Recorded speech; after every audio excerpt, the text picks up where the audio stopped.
A great town that came from railroad beginnings and grew into a great place to live, work, play, and do business.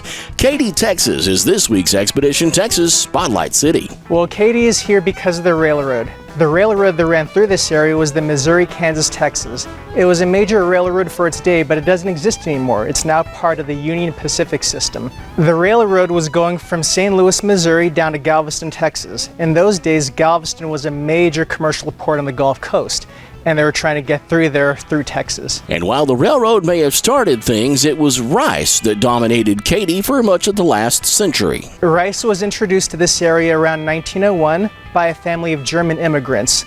The father, Wilhelm Euler, I think is the correct way to say that, planted the first rice crop in the Katy Prairie.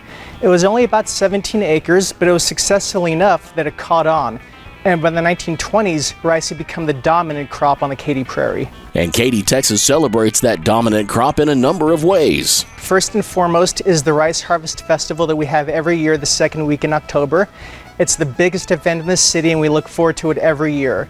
We also commemorate our rice farming heritage in smaller ways, such as our city logo, which is a shoot of rice stalks. And the Katy Heritage Museum pays tribute with equipment and artifacts used to grow, harvest, and mill rice there.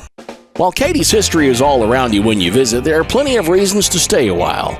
Mayor Dusty Field told us about a number of reasons to visit Katy. Well, I think you can summarize that with our city motto, you'll love Katy for work, for play, for life. But there's also a little matter of Katy football. I'd be remiss if I didn't mention that. We have 9 state championships and big Katy football fan. From state championship football to railroad and rice history, and an abundance of things to do while you're there, Katy is this week's Expedition Texas Spotlight City.